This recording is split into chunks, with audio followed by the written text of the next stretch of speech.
Kalian pakai sepatu Puma, punya polis asuransi jiwa Aksa, atau kalian punya laptop HP alias Hewlett Packard. Ketiga merek itu ikut andil di pendudukan militer, kolonialisme, diskriminasi rasial, serta apartheid dari Israel terhadap Palestina. Merek-merek itu adalah sebagian daftar awal yang diboikot oleh gerakan boikot, divestasi, dan sanksi terhadap Israel atau BDS Movement di dunia.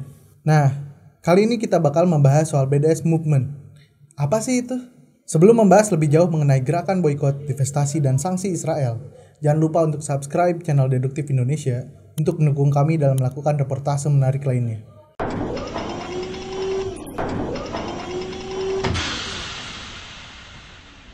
Konferensi Dunia Melawan Rasisme tahun 2001 yang diselenggarakan di Afrika Selatan atau Durban 1 dianggap sebagai embrio gerakan BDS di dunia. Di forum itu, aktivis Palestina bertemu dengan veteran anti-apartheid yang mengidentifikasi kesejajaran antara Israel dan apartheid Afrika Selatan. Forum itu mengadopsi sebuah dokumen yang memuat banyak gagasan yang kemudian muncul kembali dalam deklarasi BDS Call tahun 2005. Deklarasi BDS Call merekomendasikan sanksi dan embargo komprehensif terhadap Israel sebagai keputusannya.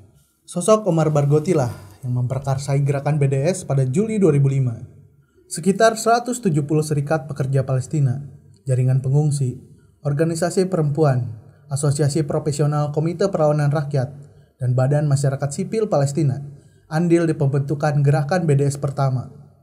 Baru pada November 2007, Komite Nasional BDS Palestina atau BNC didirikan pada konferensi BDS Palestina pertama di Ramallah. BDS Palestina mendesak Israel untuk mematuhi hukum internasional dengan memenuhi 3 tuntutan. Pertama, BDS mendesak Israel untuk mengakhiri pendudukan dan kolonisasi seluruh tanah Arab dan membongkar tembok yang membuat warga Palestina masuk ke ghetto. Tuntutan kedua, Israel mesti mengakui hak-hak dasar warga negara Arab Palestina di Israel atas kesetaraan penuh. Perlu diketahui bahwa seperti yang disebut dari laporan BDS Palestina, 1/5 warga Israel adalah warga Palestina yang tetap berada dalam garis gencatan senjata setelah tahun 1948. Mereka menjadi sasaran sistem diskriminasi rasial yang tertuang dalam lebih dari 50 undang-undang yang berdampak pada setiap aspek kehidupan mereka.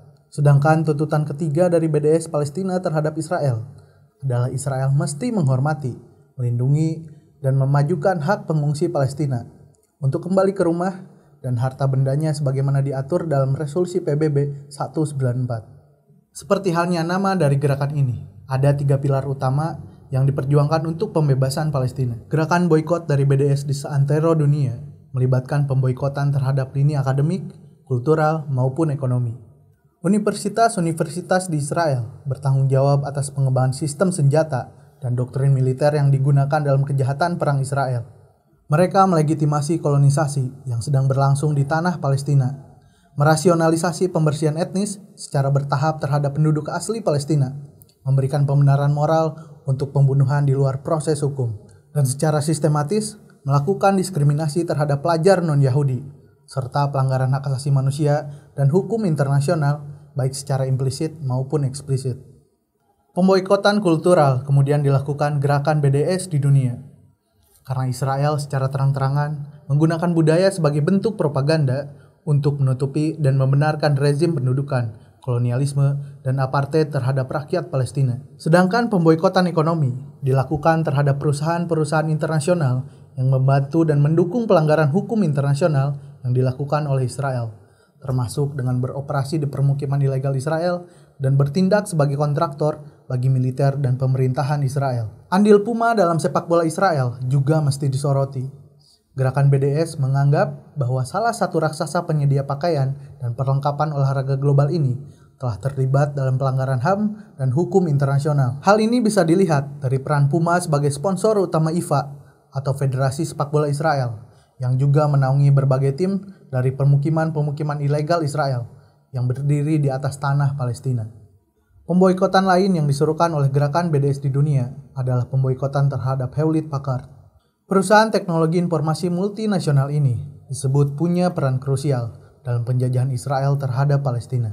HP terlibat langsung dalam pendudukan militer, kolonialisme, dan sistem apartheid Israel. HP menyediakan hardware komputer, bagi militer Israel, serta server berisi pusat data bagi kepolisian Israel. Tulis BDS ID di situsnya. Server Itanium yang diproduksi oleh HP ikut mengoperasikan juga Aviv System, yang merupakan database digital yang dikendalikan Otoritas Populasi dan Imigrasi Israel. Teknologi inilah yang disebut gerakan BDS sebagai tulang punggung sistem segregasi rasial dan apartheid yang dijalankan Israel. Tak hanya itu, HP juga memiliki kontrak dengan Kementerian Pertahanan Israel. Dalam kontrak itu termaktub pengembangan dan pengoperasian Basel System, sistem identifikasi biometrik yang dipasang di titik-titik pemeriksaan di wilayah tepi barat untuk mengontrol pergerakan rakyat Palestina. Selain itu, HP juga bekerja sama dengan militer Israel untuk membangun infrastruktur, teknologi, dan informasinya. Ini termasuk program bersama Angkatan Laut Israel yang memberlakukan blokade ilegal terhadap jalur Gaza. Selain kampanye pemboikotan, gerakan BDS di dunia juga menyerukan kampanye divestasi. Gerakan BDS mendesak bank, dewan lokal, gereja, dan universitas untuk menarik investasi dari negara Israel dan semua perusahaan yang mendukung apartheid Israel. Pada tahun 2015, gerakan BDS mengecam raksasa asuransi multinasional Prancis, yakni AXA, atas investasinya di bank-bank Israel, yang sangat terlibat dalam pembangunan pemukiman ilegal di tanah Palestina yang diduduki.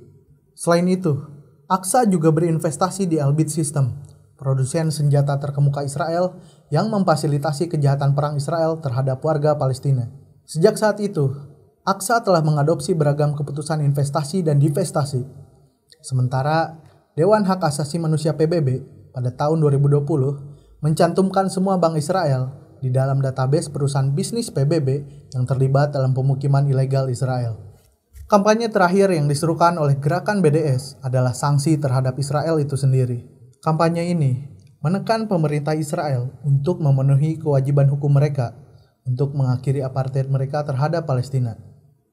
Dengan melarang bisnis di pemukiman ilegal Israel, mengakhiri perdagangan militer dan perjanjian perdagangan bebas, serta menangguhkan keanggotaan Israel di forum internasional seperti Badan PBB dan FIFA. Pada Mei 2021 silam, gerakan BDS terhadap Israel juga terbentuk di Indonesia. Dikutip dari siaran pers gerakan BDS Indonesia, mereka menjelaskan kalau gerakan BDS di Indonesia dibentuk sebagai upaya solidaritas terhadap gerakan BDS yang sudah ada di Palestina maupun negara-negara lain untuk pembebasan Palestina. Saya mewawancara juga Agastya Harjunadi yang merupakan salah satu inisiator BDS Indonesia. Menurut Agastya, sudah sejak tahun 2016, embrio gerakan BDS Indonesia telah ada. Sampai pada level pemerintah Israel itu punya kementerian sendiri untuk menolak atau menandingi, melawan gerakan ini gitu.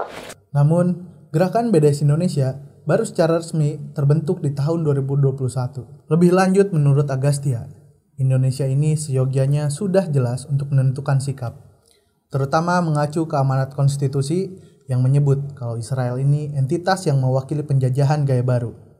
Secara historikal yang mengakui Indonesia merdeka awal-awal salah satunya Palestina. Artinya tanpa ada Palestina Indonesia itu kita belum tentu merdeka mungkin kalau tidak ada pengakuan mungkin ya. Betul. Kalian pasti penasaran soal rentetan lebih lengkap perusahaan atau korporasi Israel yang diboikot oleh gerakan BDS di dunia. Belum lagi soal bank-bank Israel yang bertanggung jawab terhadap pembangunan pemukiman ilegal di wilayah pendudukan. Saya akan memberitahu di video deduktif selanjutnya. Jangan lupa untuk subscribe channel Deduktif Indonesia untuk mendukung saya menggarap reportase atau investigasi menarik lainnya.